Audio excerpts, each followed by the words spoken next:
Bueno, bienvenidos a este primer webinar de la Cámara, organizado por la Cámara Británica a través del Comité de Ciencias, Tecnología e Innovación. Este es el primer webinar del año 2021. El año pasado también hicimos una cantidad de eventos de webinar, pero este es el primero del año.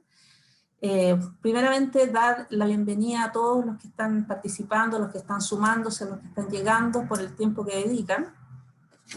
Y también dar las gracias, como siempre, a la Cámara porque nos da esta instancia de conversación, de grata conversación, distendida, con temas que son de repente bien relevantes, con temas que son más bien duros y con temas que muchas veces hay mucha incertidumbre, pero en un trasfondo más de cercanía, fluido e interactivo. Así que gracias a la Cámara Británica y su representante Greg Holland, que en esta oportunidad no está porque está de vacaciones, entiendo, pero generalmente él abre la sesión como gerente general. Así que gracias a todos, incluyendo a Isabel, que también la ven ahí, que es nuestro gran apoyo en el área de marketing. Así que bienvenidos a todos. Por otro lado, quiero dar las gracias también a los panelistas que aceptaron nuestra invitación. Este webinar lo hicimos bien especialmente dirigido con un tema que hoy día es de profundo valor, y decidimos invitar a 3 grupos de sectores que están a través de sus panelistas reflejados.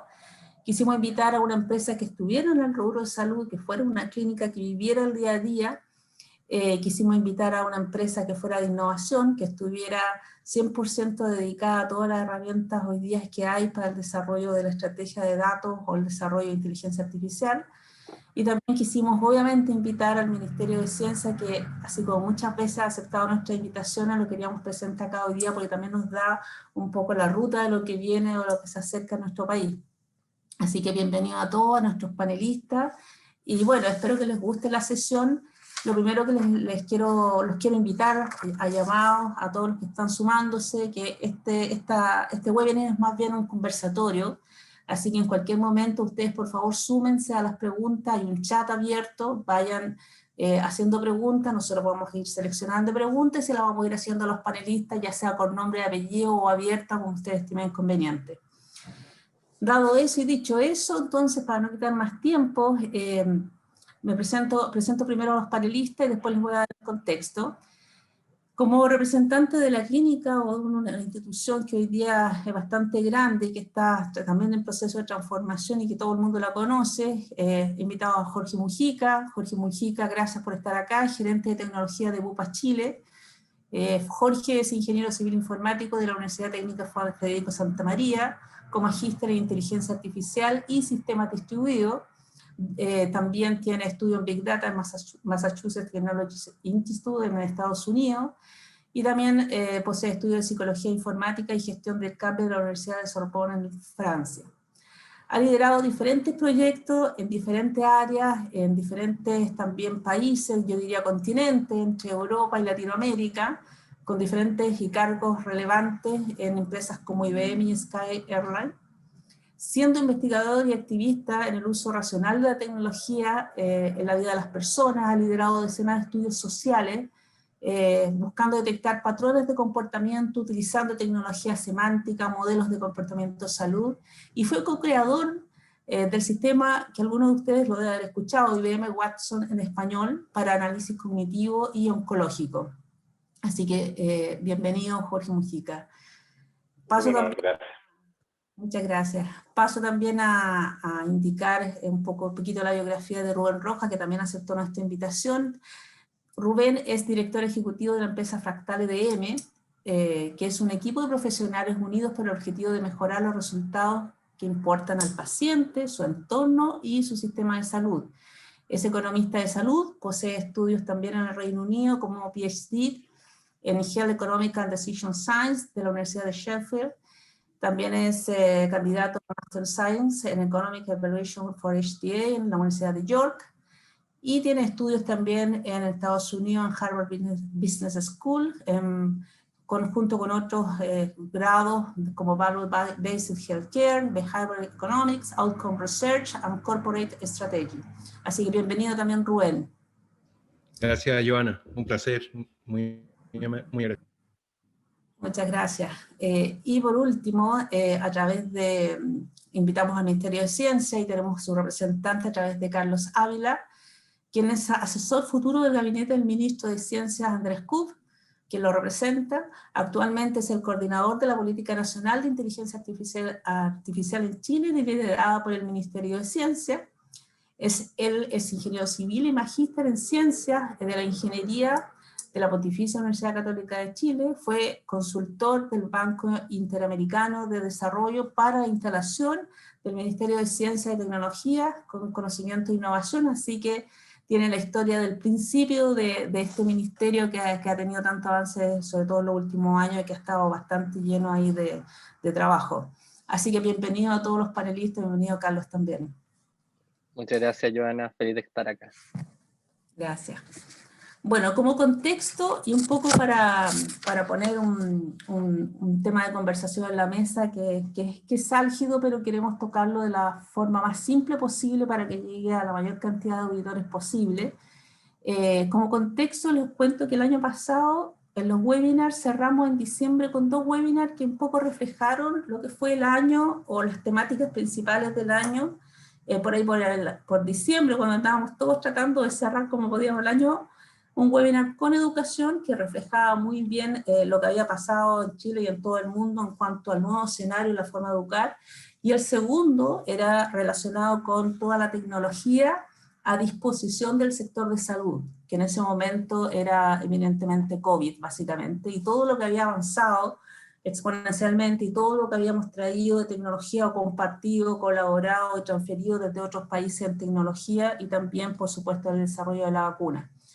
Este año quisimos partir por el sector de nuevo en salud, quizás no tanto enfocado en COVID, pero obviamente va a seguir la conversación, pero no quisimos solamente hablar de tecnología, quisimos hablar de lo que genera la tecnología per se, o lo que genera cualquier tipo de instrumento digital per se, que es el dato, aquel elemento que es el oro del futuro, algunos le llaman el petróleo del futuro, pero aquel elemento que hace que las empresas sean más o menos, no solamente eficientes, sino que innovadoras, y quisimos ponerle el nombre, el valor de los datos en el sistema de salud, porque queremos continuar esta seguidilla, digamos, de webinar y partir con el tema de salud, pero dándole enfoque a la ciencia de los datos.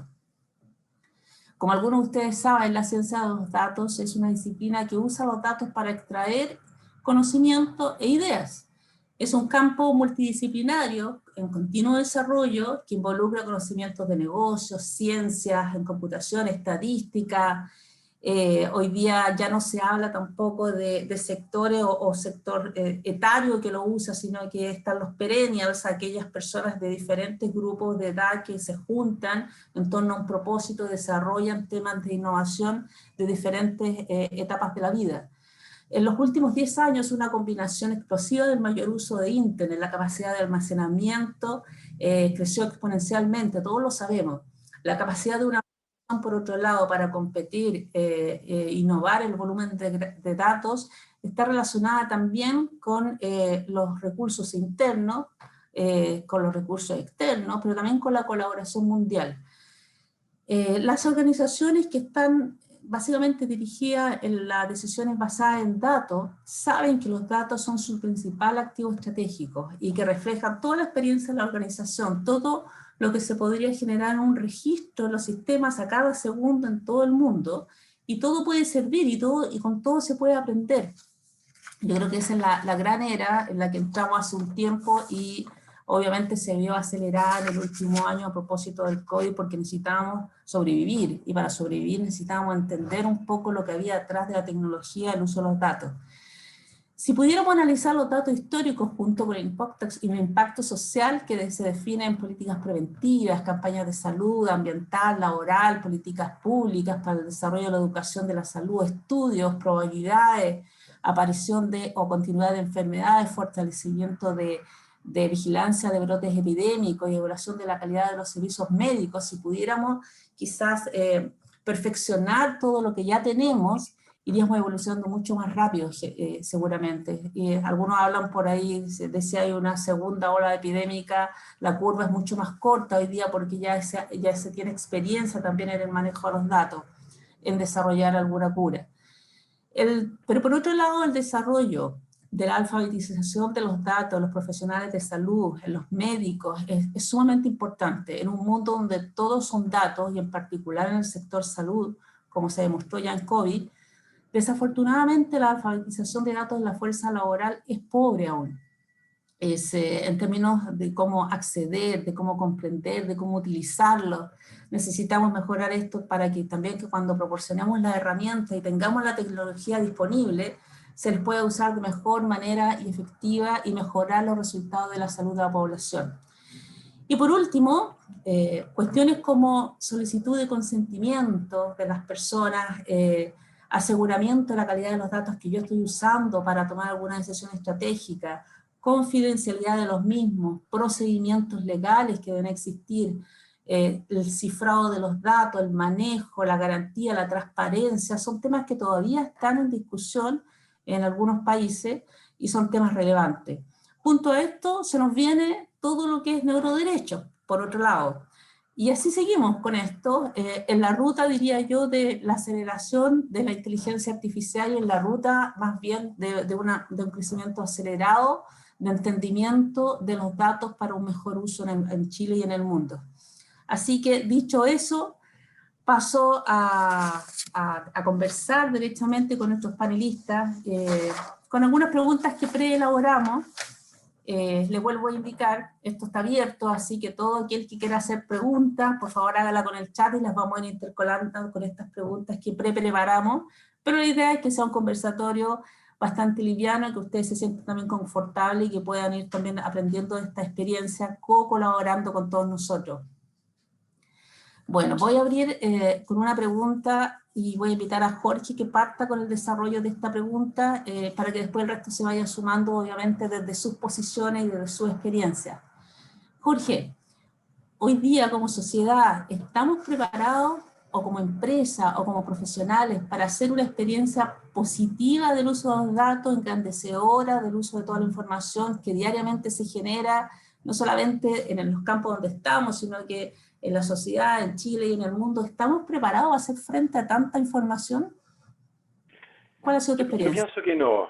Yo creo que no. La respuesta es no. Hemos dado pasos bastante importantes, pero aún realmente nos falta muchísimo. Y un poco desarrollo en un par de minutos el por qué creo esto. Lo primero es que existe una brecha sumamente importante entre la formación de profesionales que sepan de gestión y análisis y las necesidades de la empresa y la sociedad. Por muchos años esto se ha visto como un problema tecnológico, cuando en realidad es un problema híbrido. Necesitamos analistas y tecnólogos que hablen humanidades y también humanistas que hablen tecnología. Cuando uno ve la combinación de un muy buen científico de datos, pero que tiene algún tipo de diplomado o formación en sociología, la verdad es que esa mezcla empieza a generar un maridaje muy bueno a la hora de poder comprender la información y los datos que justifican esa información. Hay una deuda, hay una brecha muy grande entre el mundo educacional y la necesidad real que estamos teniendo las empresas y está teniendo la sociedad, y tenemos que esperar algunos años más para poder ver los efectos de cerrar esta brecha. Se han dado pasos, la carrera de científicos de datos existe en algunas universidades, pero se sigue enfrentando de una forma muy tecnológica, y solo tecnológica, y ahí hay un punto importante. En segundo lugar, hay un tema educacional de las personas.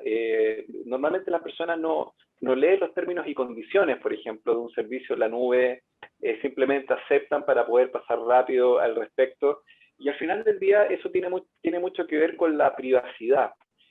Cuando hablamos de la confianza del dato, o sea, tenemos que educar a la gente para que entienda los derechos y los deberes también que tiene respecto a lo que son sus datos y el uso de los datos de la sociedad.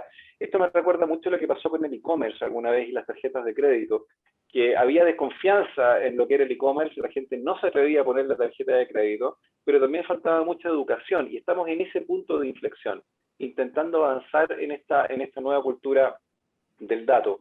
En tercer lugar está la norma. La norma ha avanzado lento, muy lento, en términos de lo que es la ley de privacidad. Creo que en ese sentido el Ministerio de Tecnología ha dado pasos muy importantes con la nueva política de inteligencia artificial, que nos va a ayudar en un marco muy interesante en lo que viene, y ahí sin duda que Carlos nos va a poder comentar un poco más de eso, pero ahí hay avance. Pero sí, la privacidad y la protección del dato todavía está muy al debe en términos de la ley. Nos falta avanzar en esa línea. Y finalmente, yo te diría que está la cultura del conocimiento. ¿Qué significa esto? Que existe un entorno de desconfianza en general de las personas respecto a cómo usan mis datos. Si hay fake news o hay una tendencia de, no, esta persona está mintiendo. Cuando hay un entorno muy hostil en términos de lo que ocurre en un país, los datos son la única forma objetiva de poder explicar fenómenos de la sociedad, de las empresas, del mundo o de una cultura en particular. Yo creo que ahí seguimos amparados por un prejuicio, por un entorno hostil, como menciono. Creo que el estallido social también ha hecho una cosa como de desconfiar del dato. Cuando aparece un chart en alguna noticia, tendemos a desconfiar, aunque el dato esté ahí. Ahí hay una cosa donde necesitamos embajadores que nos ayuden a ir promoviendo una cultura del dato junto con todo lo anterior, la educación, la brecha educacional corporativa, y por cierto, ya dejar de producir o solo tecnólogos o solo humanistas. Necesitamos una combinación un poquito de los dos. Nos falta, pero hemos avanzado. No sé si puedo intervenir algo, Joana, o... Por supuesto. Porque ya me dio el paso ahí, Jorge, y gracias primero por la invitación nuevamente a la Cámara Chileno-Británica. Pero sí, como dice Jorge, además, como para comenzar la historia del Ministerio de Ciencia, el Ministerio de Ciencia nace en pleno estallido social en octubre de 2019, y luego de eso viene la pandemia. Por lo tanto, está en constante tensión finalmente en estos temas y estando un poco en la frontera.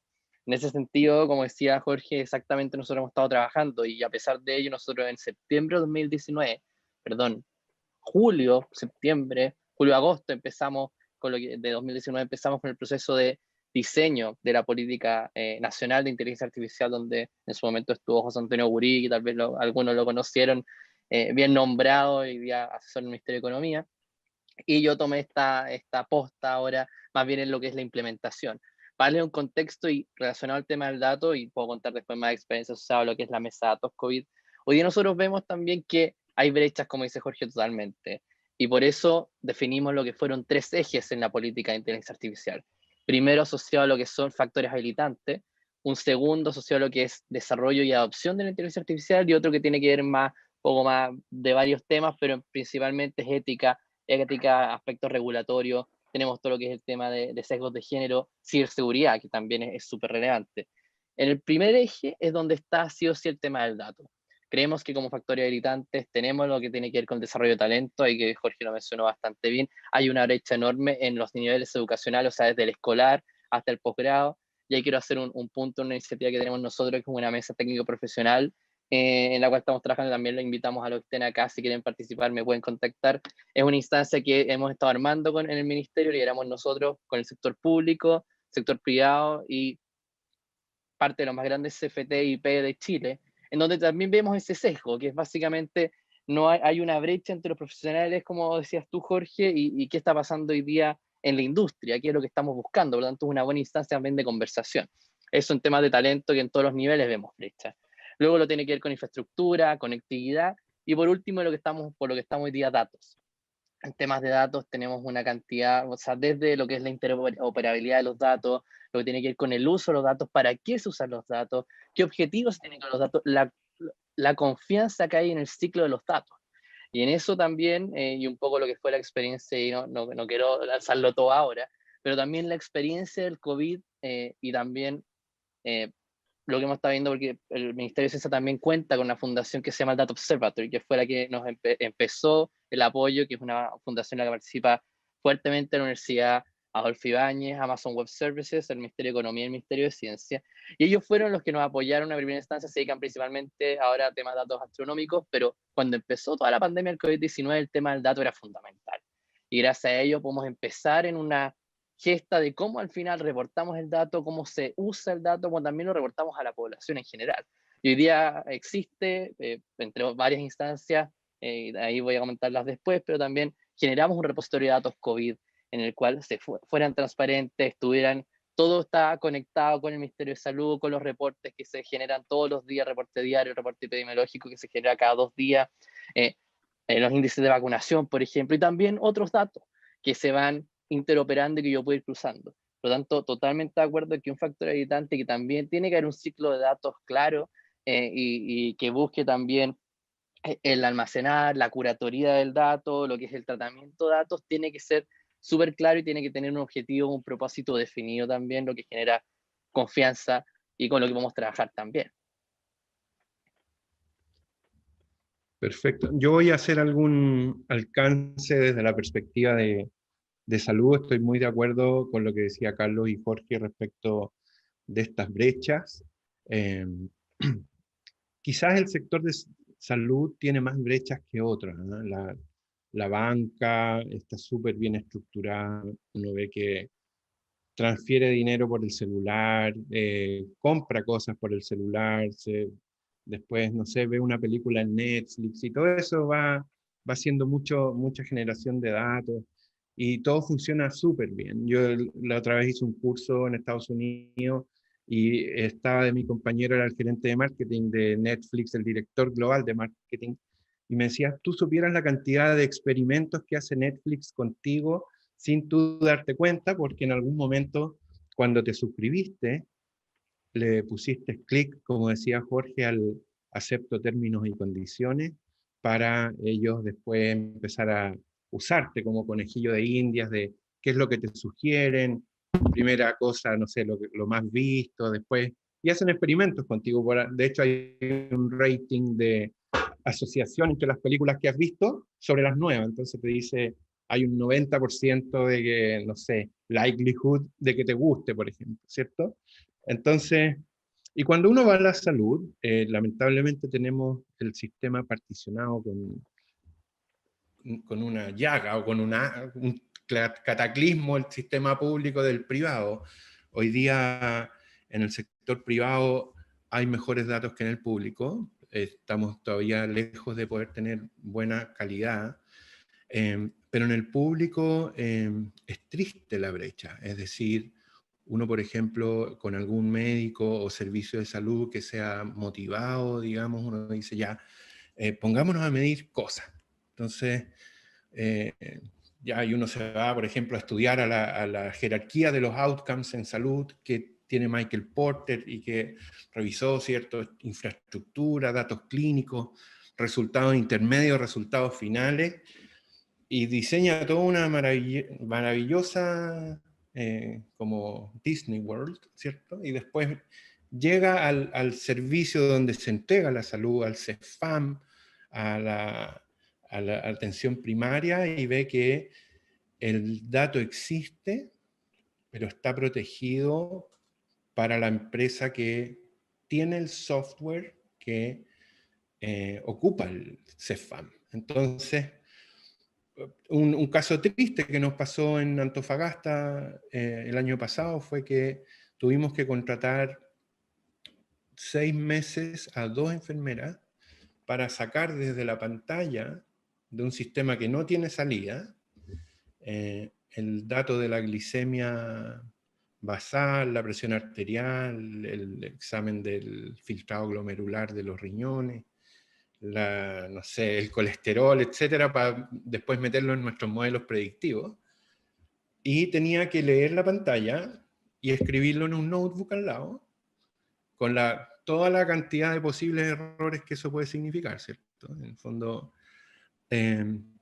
Entonces, la brecha ahí quizás es la máxima brecha. Esa es una cosa. Después, ese paciente que está en el CEFAM, y que se empeora su salud y tiene que ir al hospital, en nuestro sistema de salud, mal bautizado sistema, no es sistema en términos informáticos, ¿cierto? Entonces, el médico del hospital generalmente le tiene que volver a preguntar todo lo que ya se sabe en el otro sistema, que es el del CEFAM, y que no hay comunicación entre ellos. Entonces, doble trabajo, doble tiempo, qué sé yo, y hemos visto en evidencia empírica demostrada que ese mismo paciente puede retirar los medicamentos en el hospital, en la farmacia del hospital o en la farmacia de su CEFAM.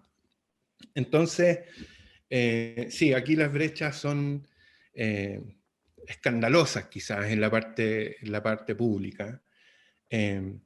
pero eso también nos genera desafíos. El primer desafío, creo yo, y colgándome un poco de los conceptos que habló Jorge del escepticismo en los datos, el desafío es lograr la transparencia y la disponibilidad de los datos, para que nosotros, el CEFAM, el hospital de baja complejidad, el de alta complejidad, el SAPU, todos los actores, ¿cierto?, tengan acceso de manera transversal a esos datos, que no la empresa A, que es la que desarrolla el software, sea la dueña de esos datos, y si alguien se los pide que se los pase al hospital, él le pasa una factura de servicio por exportación de datos. Eso es una cosa que es absurda. Entonces, esa es una cosa que tenemos que regular, la disponibilidad, la propiedad de los datos. En el fondo, los datos de los pacientes del sistema público son del sistema público, y habrá que anonimizarlos y cuidarlos y protegerlos de la manera correcta, ¿cierto? Nosotros, por ejemplo, en todos los estudios que hacemos retrospectivos, esto es cuando, por ejemplo, vamos a una ISAPRE o a un prestador, a un hospital, y me dice, por favor, analíceme todos los gastos de mis pacientes en los últimos 3 años. Y nosotros lo que hacemos, primero siempre, es firmar un acuerdo de confidencialidad en el uso de la información, y luego lo que hacemos es, dependiendo del diseño del trabajo, si es retrospectivo, pedimos los datos anonimizados, es decir, en vez de que el root sea, no sé, 12 millones, es el 1-8, ¿ya? Ese es un root ficticio que se genera con un protocolo, y después nosotros hacemos todos los cruces de información con esos root ficticios, y después los devolvemos, cosa que quien nos prestó la información o quien nos pasó la información, ellos sepan desenfundarlo y decir, este es el paciente Rubén Rojas, ¿te fijas? Entonces, eso es lo que hacemos. Y cuando los estudios son prospectivos en el tiempo y hay intervención, ya sea desde una encuesta o alguna cosa muy básica, o hasta la intervención médica o algo así, ya ahí todo viene con consentimiento informado de acuerdo a la Ley de Protección de Datos.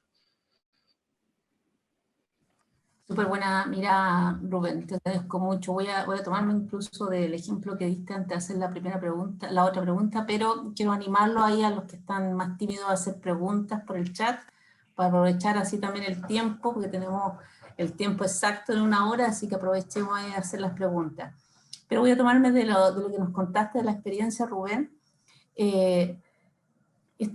La pregunta de fondo es, ¿estamos en una crisis de conocimiento en cuanto a cómo usar los datos, o estamos también en una crisis de confianza en el sentido de que por áreas o por personas o por instituciones yo no confío en el traspaso de los datos a otras instituciones? ¿Cómo lo ven ustedes? Dejo la pregunta abierta para el que quiera tomarla y abrirla, digamos, pero ¿es ambos, o de conocimiento o de confianza? ¿Quién quiere tomar esta pregunta?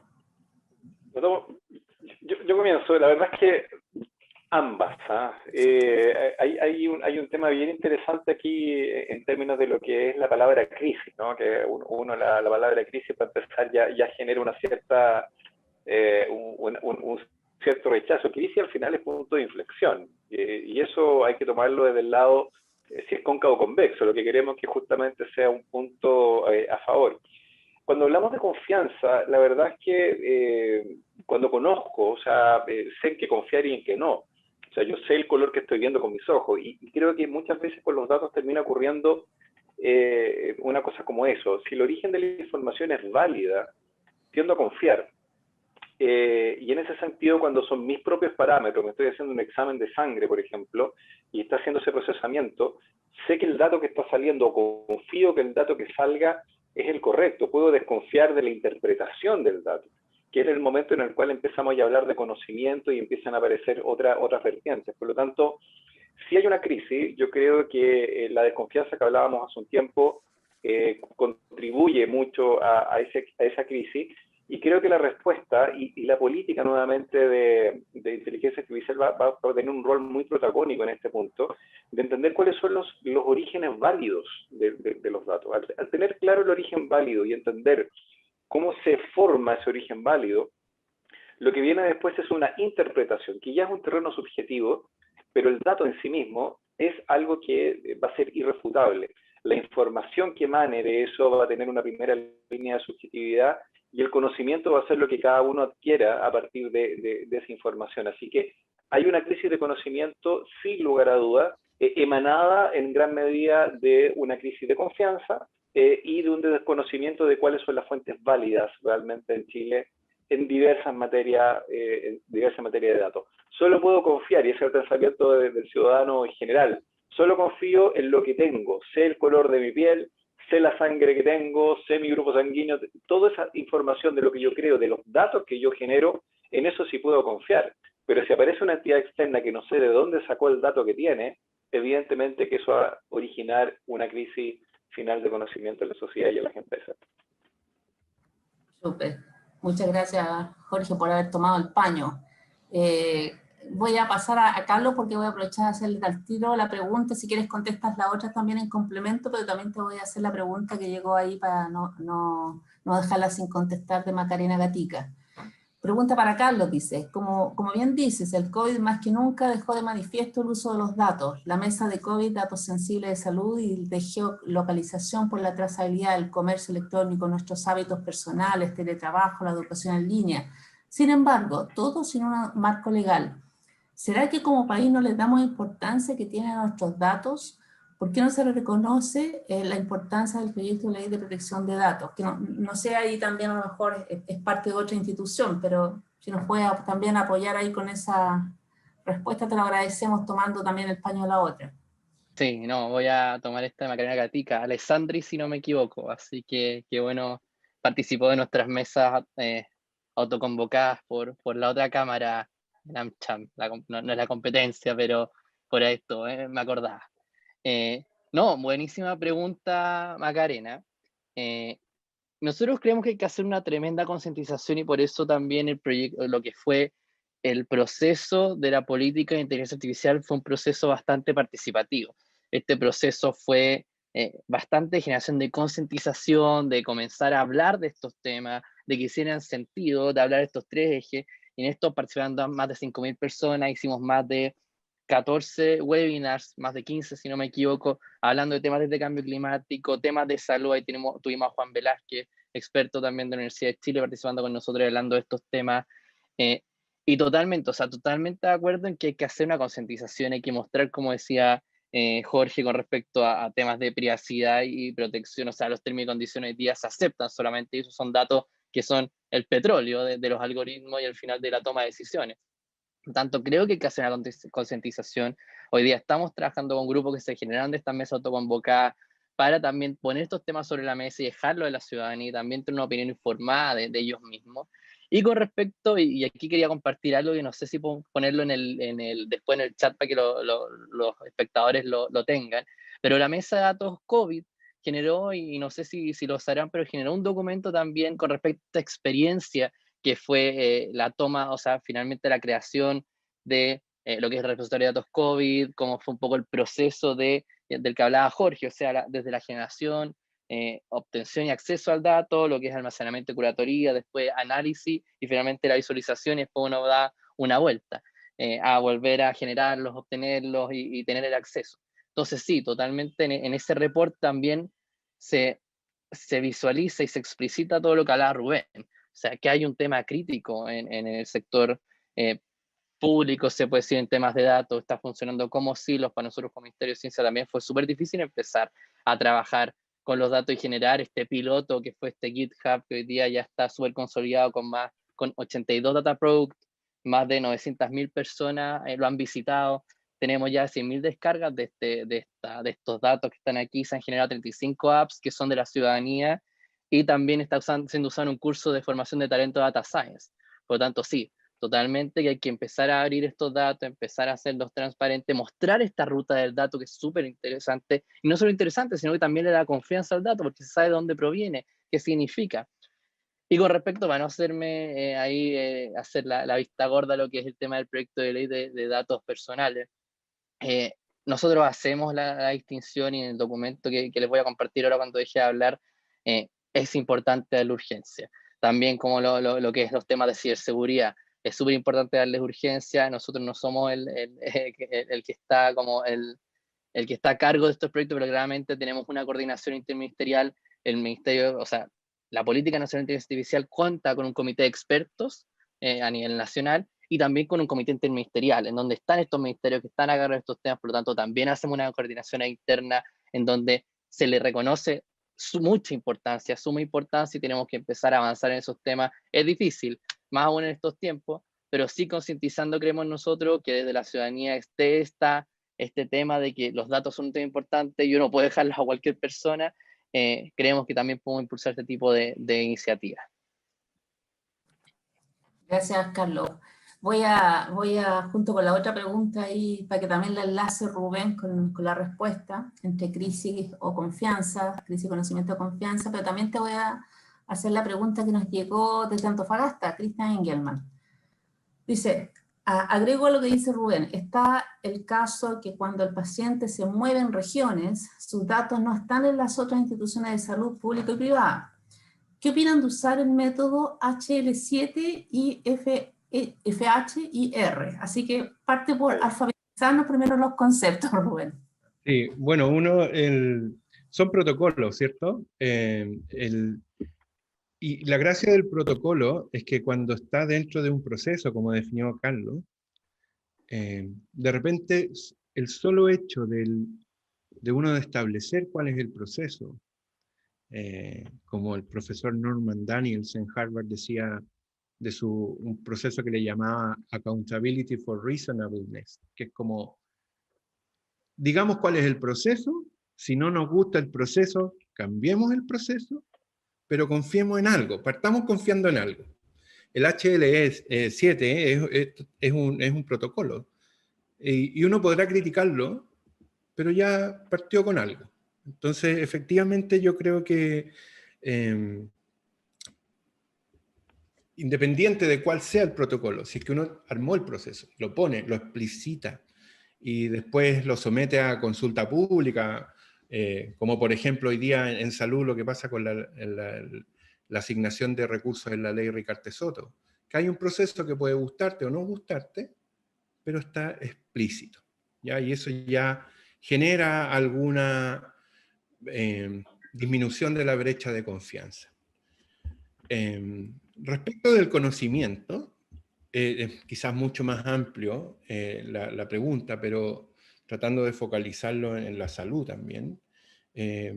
Yo creo que, o sea, el cuerpo médico es súper capacitado en cualquier área de la salud, ¿cierto? Uno le puede decir y explicar, y ahí también me tomo un poco de lo que decía Jorge, de que hay que saber cómo transmitir la información para que quede muy bien adaptada, o sea, que se pueda tomar bien para el lado de los médicos y de los pacientes. Pero el tema del conocimiento para mí es mucho más profundo respecto de qué es lo que hace uno con el dato.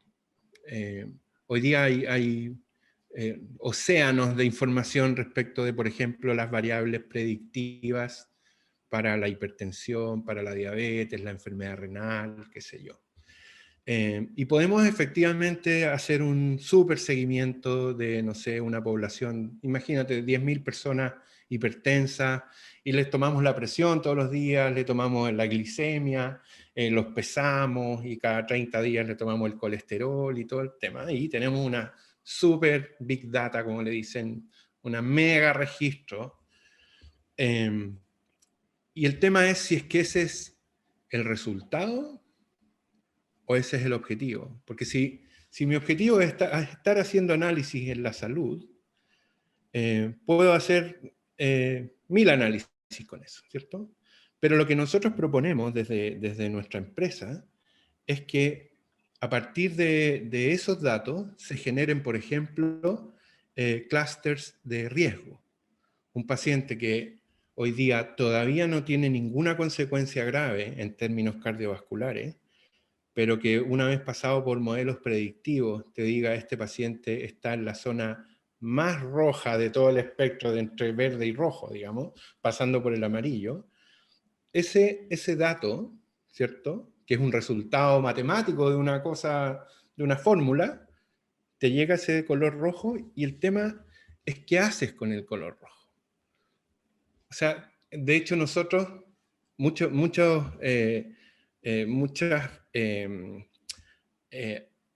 perspectivas dicen, con ese dato ya sabemos qué hacer. El tema es qué vas a hacer. Si es que tú ese paciente lo vas a seguir, le vas a hacer una multiintervención, le vas a cambiar el tratamiento, lo vas a tener un seguimiento cerca y en 6 meses más lo vas a sacar del color rojo al color amarillo y en 6 meses más después lo vas a sacar del amarillo y lo llevaste al verde, ahí usaste el dato para algo que sí sirve. No solamente por el hecho de existir los datos, o tener resultados, o promedios, o funciones, regresiones, o hacer pirotecnia estadística, digamos. El tema es cómo tú lo usas para generar después una acción. Entonces, en el tema del conocimiento de los datos, yo creo que ahí hay una responsabilidad muy grande, en el fondo de cómo integrar todo lo que venga desde la ciencia de los datos y después cómo se va a aplicar operativamente para algo que sea bueno, como por ejemplo, mejorarle la salud a esa persona que a lo mejor no sabe que es una bomba que está a punto de estallar y decírselo antes. Y así, la persona no pasa por consecuencias graves, el sistema no gasta plata y todos ganamos. Entonces, en el fondo yo creo que ahí falta todavía un eslabón que juntar. Creo que hoy día el tema difícil es que si uno quiere aprender de esto se tiene que ir para afuera. No hay, hasta donde yo sé, un programa que te integre todo esto y decir, a lo mejor es una buena oportunidad, si hay alguien del sector de educación ahí escuchando, es una buena oportunidad para integrarlo, digamos. Eso es mi perspectiva, Giovanna. Cristian, a mí me gustaría complementarte un poco en la parte, desde la mirada directamente de la salud, un poco de lo que vos estamos haciendo sobre la pregunta de Cristian Engelmann, que encuentro que está súper interesante de lo que es HL7 y FHIR, que más allá que son efectivamente protocolos, y conectarla con una pregunta que llegó muy interesante de la gobernanza de los datos, Giovanna, así que me voy a permitir un poquitito fusionar un comentario ahí. Por supuesto, efectivamente, la pandemia nos ha ayudado, Cristian y Javier, a pensar de una manera más digital cualquier industria, y la salud no es la excepción.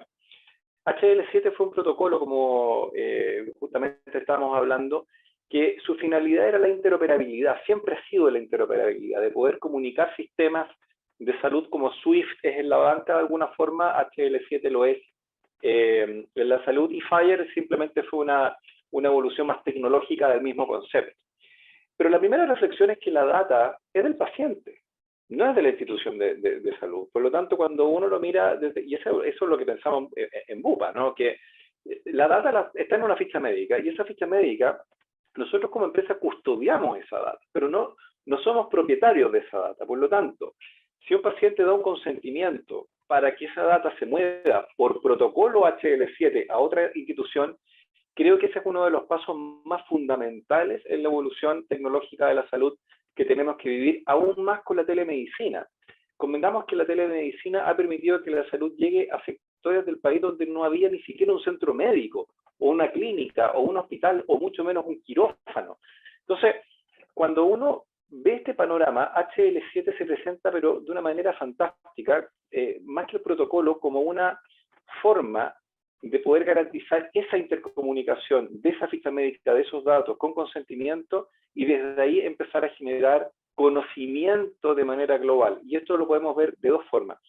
La gente se enferma distinto dependiendo del lugar geográfico del país, por distintas razones, climática, socioeconómica. Esa es una realidad de la cual hemos escuchado muchas veces. Si yo me tomo un examen de sangre y viene el resultado, hay parámetros de referencia que son parámetros de referencia mundiales de la raza humana, pero qué bonito sería que también tenga los parámetros chilenos para entender justamente desde nuestra propia genética cómo nos vamos moviendo. Y ahí uno tiene un uso sumamente responsable del dato para entender cómo está respecto a nuestra genética un determinado resultado, y mejor aún, si estos sistemas se interconectan de una forma segura, nos puede ayudar a poder predecir y evitar enfermarse.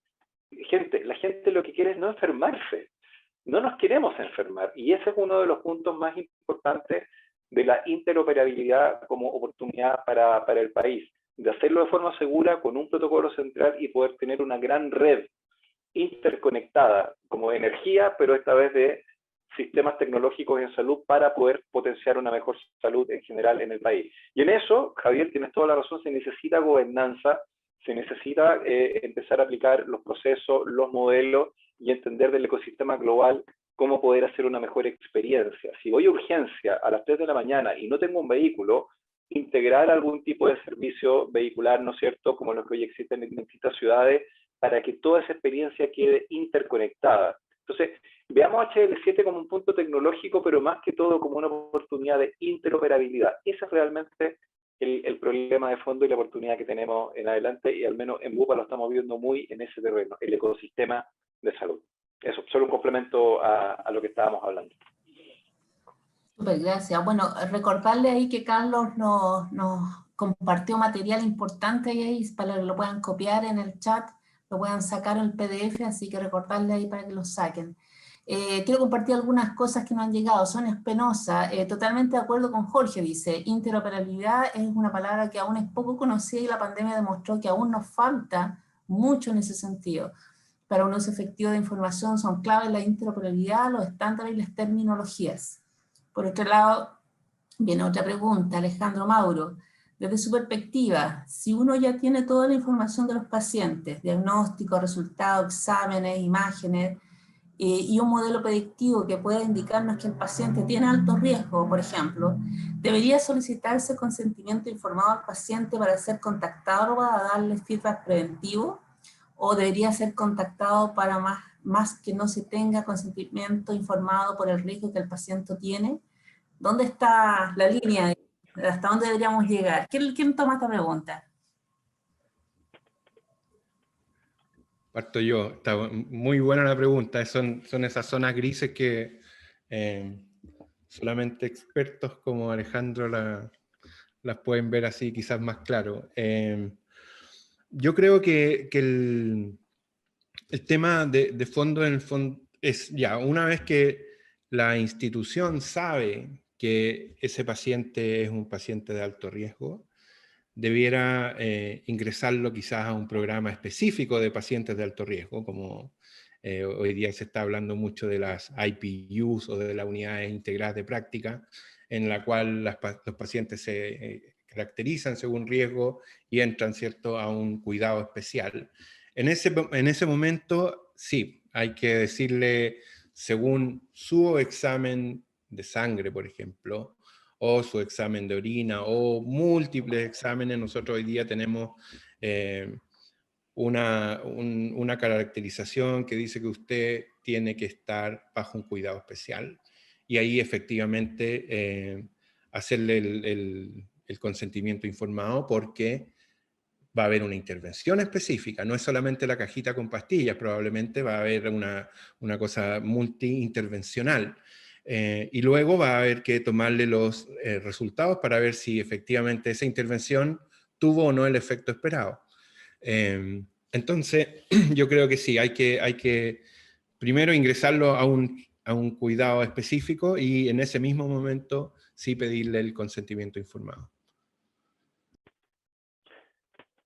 Yo, complementando nuevamente a mi estimado Rubén en la misma línea, la pregunta está, pero espectacular, Alejandro, te la agradezco, porque esto parte también de mucho antes, ¿no? Todos estos cintillos, fit y distintos otros wearables, ¿no?, que están apareciendo, al final termina siendo parámetros que le llegan al paciente, pero que no necesariamente entiende esa persona los resultados de esos datos que están ocurriendo.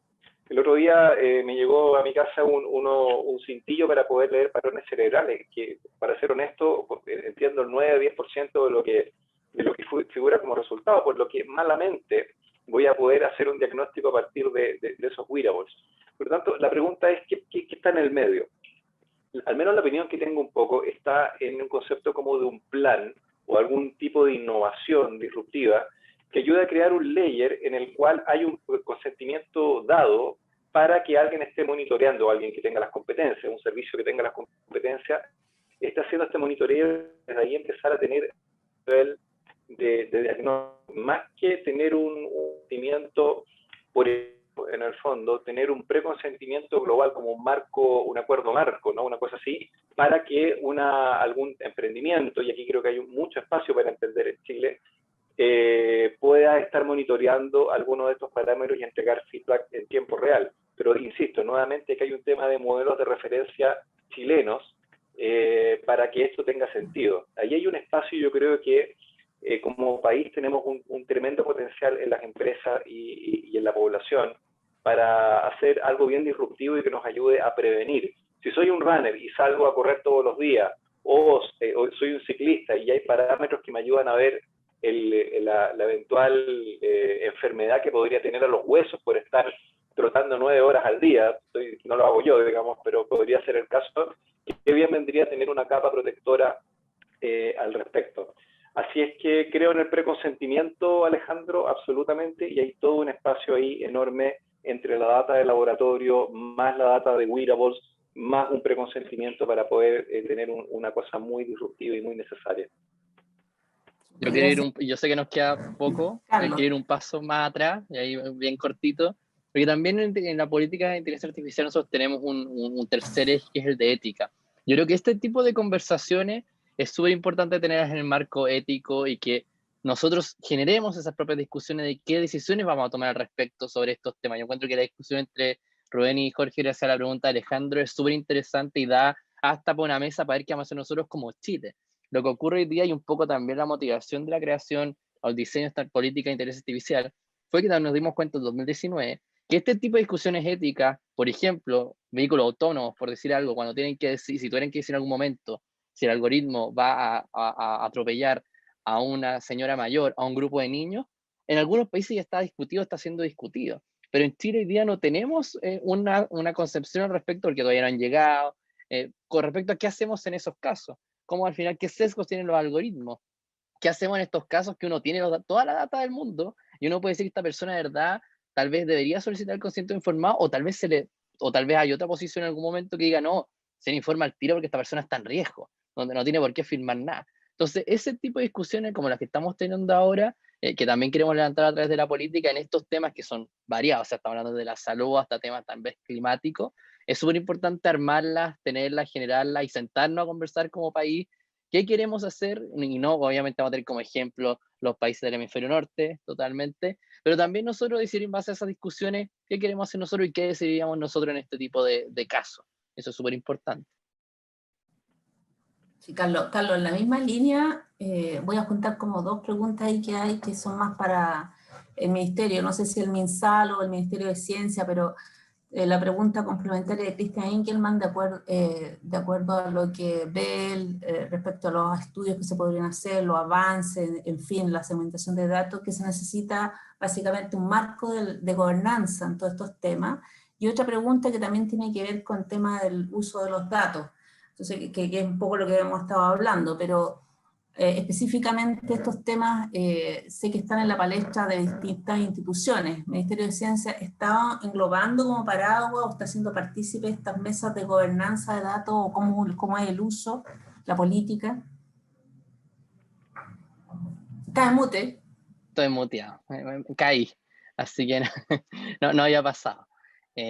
Primero que todo, sí, con respecto a temas, un poco también la experiencia que nos deja el COVID, es que es necesaria la definición de un sistema integrado de datos, y un poco en el documento del white paper que les compartí también aparece, y es importante tener gobernanza, ver de dónde provienen los datos, cuáles son las decisiones que se deben tomar, una clara organización central también, y que existan atribuciones claras y componentes responsables para el procesamiento de datos y también el contexto en el que están. Y eso antes de la pandemia no lo teníamos idea, nos dimos cuenta que también era una necesidad. También nosotros estamos participando y un poco en esta mesa de datos, submesa de datos COVID, se ha discutido un poco también generar una agenda de datos de interés público. Y nosotros como Ministerio de Ciencia tenemos, si bien el mandato legal de los datos no está en nosotros, sino que en la Secretaría de Gobierno Digital, nosotros también es de interés participar y estar con iniciativas como el Data Observatory en datos astronómicos y de cambio climático, una iniciativa que el presidente mencionó hace 2 semanas atrás, donde va a haber también una fuerte inversión, que es el Observatorio de Cambio Climático, que es entender también Chile como un termómetro del cambio climático a nivel global, por las laboratorios naturales con los que nosotros contamos acá También va a haber una iniciativa que se llama Observa CTCI, que es un observatorio de datos del ecosistema de ciencia, tecnología, conocimiento e innovación. Entonces, todo esto va alineado, y para qué decir que también les compartí el link para que lo tengan y lo tomen como inspiración, que fue un piloto y que ahora está un poco más consolidado, y es lo que tiene que ver con el GitHub, repositorio de datos COVID. Toda esta agenda de datos claramente tiene que estar bajo una gobernanza, tiene que existir también qué objetivos va a tener, y un poco también va alineada con lo que tenemos como propósito en la política de inteligencia artificial, así que totalmente de acuerdo con eso, y no quise profundizar más, pero más profundizando en el tema de gobernanza y de la experiencia COVID, pueden encontrarla en el white paper que les compartí. Si hay dudas también, invitados a contactarme, yo los puedo contactar con el secretario ejecutivo de la mesa, y si hay iniciativas, feliz también de tomarlas y trabajarlas en conjunto. Gracias, Carlos. Bueno, para ir cerrando, voy a dejar una pregunta, pero más bien, más que pregunta, digamos, que nos cuenten un poco la experiencia para ir cerrando ya en unos breves minutos, desde el punto de vista del uso de los datos, del buen uso de los datos, de la buena forma de usarlos. Comenten alguna experiencia en forma positiva. Ya sabemos que hay mucho mal uso de datos en el mundo, no solamente en Chile, sino que en el mundo, pero el buen uso, alguna experiencia positiva que les haya dejado una huella o sea un preámbulo de que algo está cambiando en positivo en torno al buen uso de los datos. ¿Podrían contarnos alguna experiencia real para que también el resto pueda materializar esto? ¿Cómo es el buen uso del dato y hasta dónde podríamos en el futuro ir visualizando hasta dónde vamos a llegar? ¿Quién quiere partir? Jorge, te invito a partir a ti. Bueno, la verdad es que como experiencia personal, absolutamente yo creo en esto. Me acuerdo que conversábamos un poco mientras planificábamos este espacio de conversación. Yo padezco una enfermedad, yo tengo un tumor cerebral benigno, digamos, tratado desde hace 20 años. Tuve una cirugía al respecto, pero esta cirugía fue muy exitosa, sin embargo, igual intervino una parte de mi cerebro que se murió, digamos, y uno se ve negra, pero que empezó a afectar la pérdida de memoria. Empecé a tener una pérdida de memoria de corto plazo bastante fuerte hace muchos años. Y en ese momento estaba haciendo justamente un posgrado en inteligencia artificial y decidí utilizar la inteligencia artificial como un mecanismo para crear mis propias formas de ir recordando. Entonces tomé correos electrónicos, fotografía, y me iba probando cada cierto tiempo, como entrenando, reentrenando a mi cerebro para que creara algunas asociaciones, y finalmente gracias a eso se fueron creando esas asociaciones, y logré no solo recordar, sino que también mantener una hebra de recuerdo muy interesante. No fue un caso de pérdida de memoria de corto plazo grave, por suerte, pero sí fue un uso de los datos, de mis datos, de hecho, en un contexto que me ayudó muchísimo.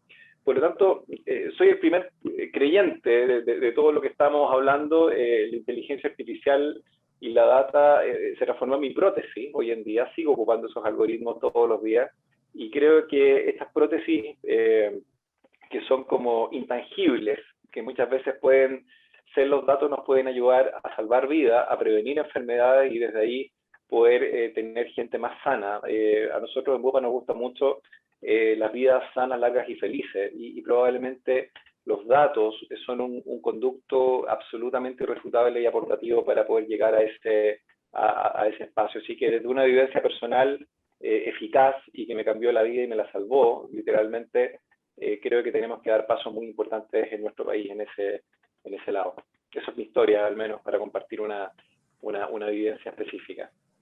Bueno. No, gracias Jorge, a propósito de las confianzas, gracias por haber compartido tu experiencia personal, porque es absolutamente materializable para el resto, y gracias por haberla compartido en este conversatorio, así que muchas gracias nuevamente.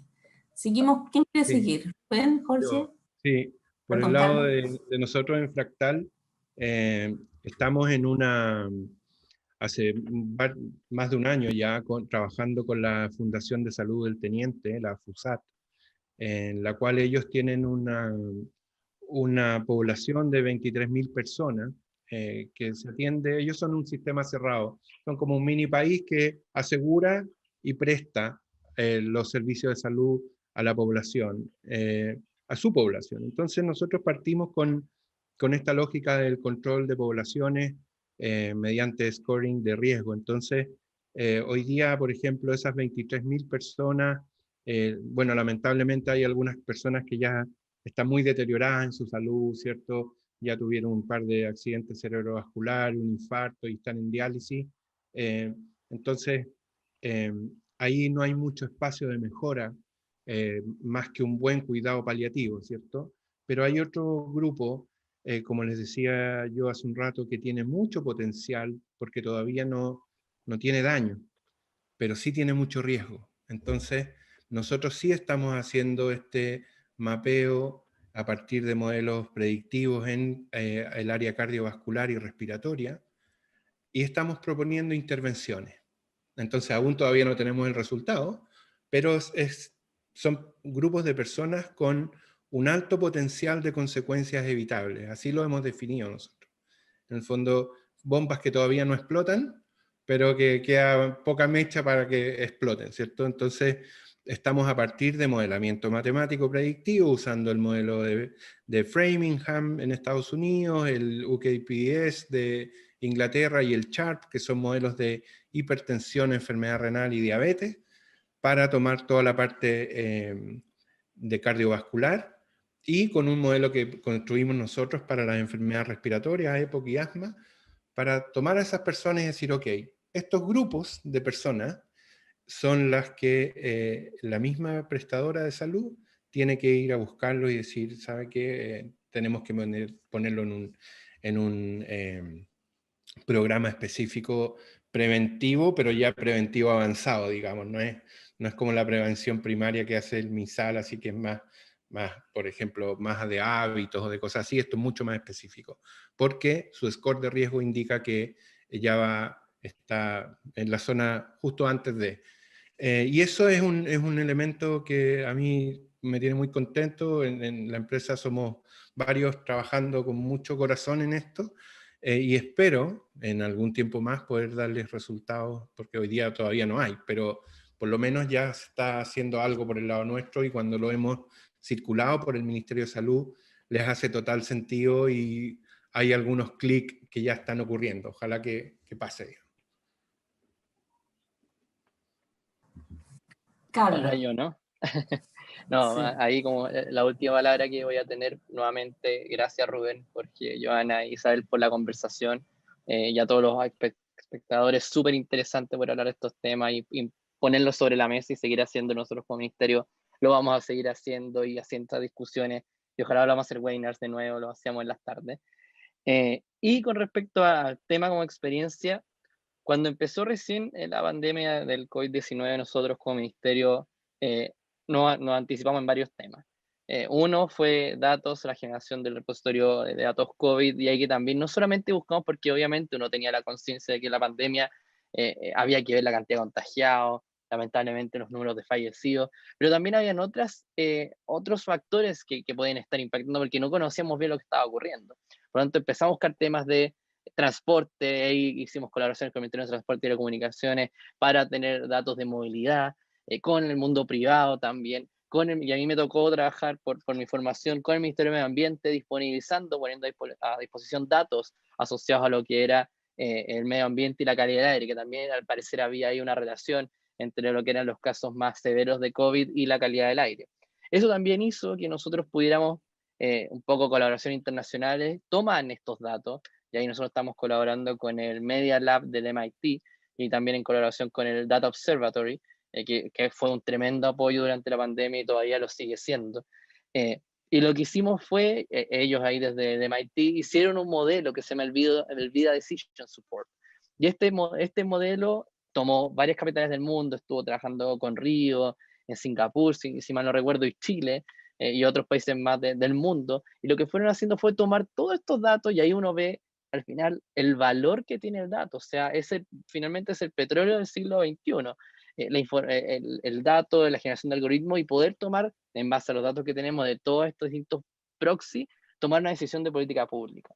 Por lo tanto, si puedo dejar algo aquí en la mesa, además de escuchar la experiencia y estar muy agradecido en instancias, que totalmente, o sea, los datos al final son algo que se puede decir que es como inmaterial, pero al final tiene un valor tan grande que ojalá que siempre exista esta ruta de los datos, exista la confianza, exista que podamos al final compartirlo y generar de ellos más y mejor conocimiento, creyendo nosotros como ministerio también en una economía basada en el conocimiento, en el desarrollo sustentable.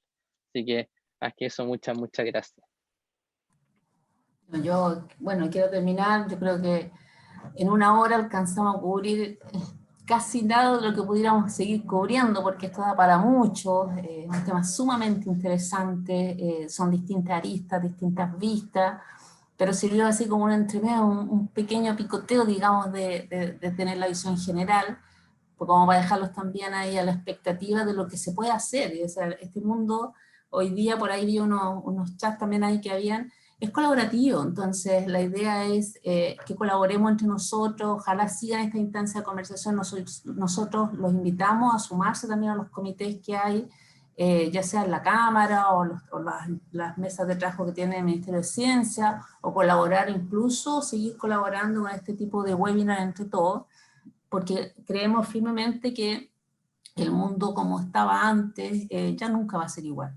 Y en esto hay que apoyarnos y hay que colaborarnos. Y finalmente, decirle a todos que esta disposición o esta grabación va a estar dispuesta en la página de la Cámara Británica, probablemente en unos días más, para que la puedan bajarla. Aquellos que quieren compartirla también la pueden compartir.